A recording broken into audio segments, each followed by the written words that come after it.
Hey Bubs, this is Logan. Today we're reviewing The Amazing Spider-Man.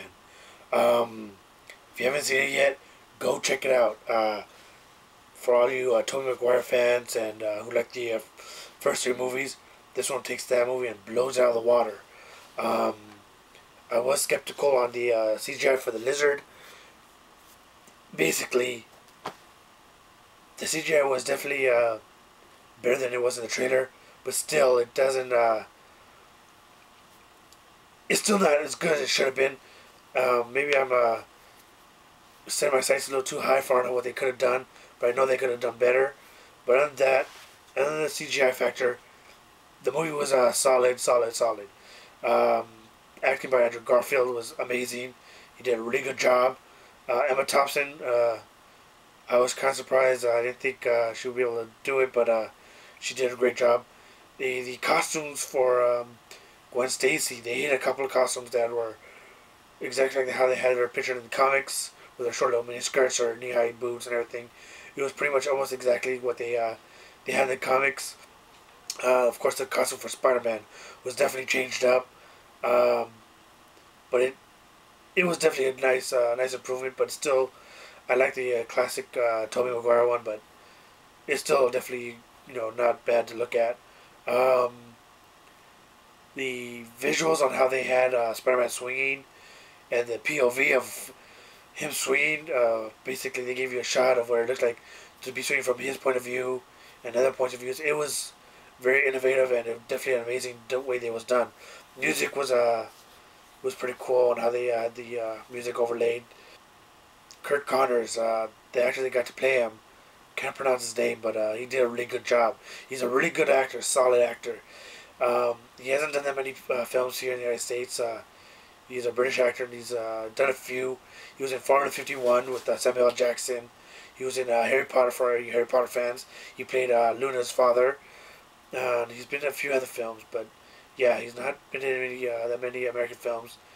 Then you have Denis Leary as Captain Stacy, which I thought was a pretty inspiring pick for Captain Stacy. It was a really good pick. He did a really amazing job. The special effects for the webbing was definitely amazing. I saw it in IMAX 3D.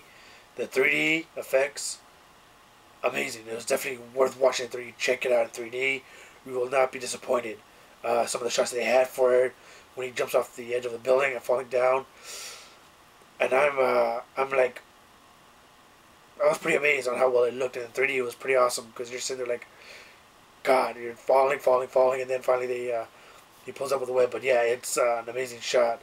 All in all, the progression from him from being a teenage kid to teenage superhero Spider-Man was pretty awesome. He didn't go from teenage awkward kid to teenage awesome superhero.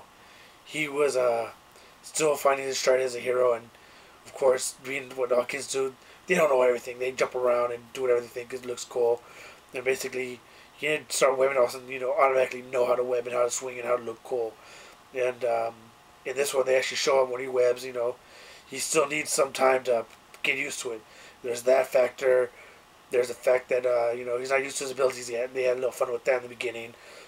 With the lizard's prosthetic arm and how they digitally made his arm disappear was actually pretty awesome, because that looked freaking amazing how they were able to do it. And usually with some CGI, you could tell if the digital arm part was removed, and this one was actually very well. The effect for the arm when it grew back, basically, the effects on that one was pretty awesome. It was something that I've never seen before. And how it looked, it's definitely something that's different and a pretty good take on it. So the transition from him being to the lizard was pretty cool, and from him being this scientist who's struggling with the fact that he lost his arm and he wants his arm back. But the only factor is that's how the cinema was for. And that basically is the whole backbone for it. Is basically Norman Osborn is sickly, very sick. He's basically dying, and he needs something to cure him, to basically heal him from dying. And all that, Connors is figures if he could cure him from his death, he could cure the fact that he gets his arm back. So that's why he's doing it. But Peter's father was also part of that project as well. and you only see his parents in the beginning, and they mention them for a little bit, and that's it. And they drop off at Ben's place, and that's it. And that's all you see of his parents. That's what leads into the movie. The fact that he gets bitten by a spider, that scene was pretty awesome. And how they did that. The whole story was solidly written. The comedy was awesome.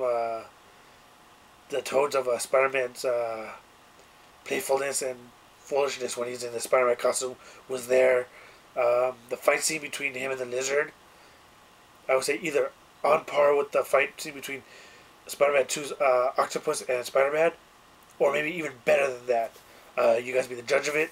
It was definitely amazing. If you see some of the comic books or see even the 90s cartoon of Spider-Man, the fight scenes they had with the Lizard was pretty awesome. You'll see some shots in there that was pretty much almost like that.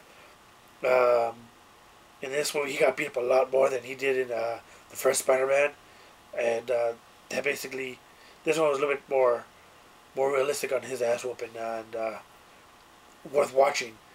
The basically all in all, this movie was just exceeding my expectations. I didn't expect it to be that good. It was better than I expected. The music, backgrounds, like I said, was spot on for what it should have been. The special effects in some scenes could have been better. It was lacking, but and that it was pretty amazing how they did this. There are some scenes that seemed a little weird, but I guess it was there for the movie reasons. Of course, Stan Lee, he had a cameo in it. And of course, what Marvel would be complete without Stan Lee making an appearance? Of course, he doesn't talk in this one. Like in all non-Marvel made movies, he did not speak a single time. In every single Marvel made movie, like Thor, Hulk, and all, he said something. Either it be one word or a sentence. He has spoken a word in there. That goes to tell that Marvel has more respect for Stan Lee than anybody else. To even give him some speaking lines, even as small as they are, it's pretty awesome to see him in there doing his thing. Definitely leaves you wanting more. The sequel, who knows what the sequel holds. I see different directions of what they could go. They could go towards the Norman Osborn route, become the Green Goblin, or they could go either Scorpion route or any other route. There's the road is endless on this one because it ends, but it leaves you going, okay, which direction are they going? And also, after the credits roll, wait a few minutes, there's still another scene. I didn't see it till the very end. I had to go to the bathroom so bad. I don't know if there's anything after it. I'm definitely going to go check it out again. Definitely worth checking out twice. I might see it again in IMAX. It was that awesome. The record, I think it made 56 point something million this opening weekend. It's a record breaker for Spider-Man. I don't know what broke the record for it, but yeah, that made a lot of money this weekend. I just saw the numbers. That's pretty amazing for Spider-Man. So it looks like the Avengers kicked open a door of awesomeness, and Spider-Man is saying, "You know what? You guys did your thing. Let's see what we can do." And Spider-Man looks like he kicked that door open, and let's see how well it holds up against the Avengers. And in a couple weeks, it's going to have to fight up against the Dark Knight Rises. And now you have 3 comic book movies. Marvel is still going strong, making a good amount of money. It's still in the top 10 money makers. And it's pretty impressive on how well it's still going. We'll see how far it drops after Spider-Man came in and how far it stays. Let's see how far it stays in the top 10 when Dark Knight Rises comes out. So basically, it's still holding up over over the summer. It's raking in the money. It's coming out on Blu-ray in September, which is kind of surprising. A lot of people, including myself, thought it wasn't going to come out till around the holiday times, but no, they're pushing for a September release. They might come out with a special Ultimate Edition for Christmas. I haven't seen anything online yet.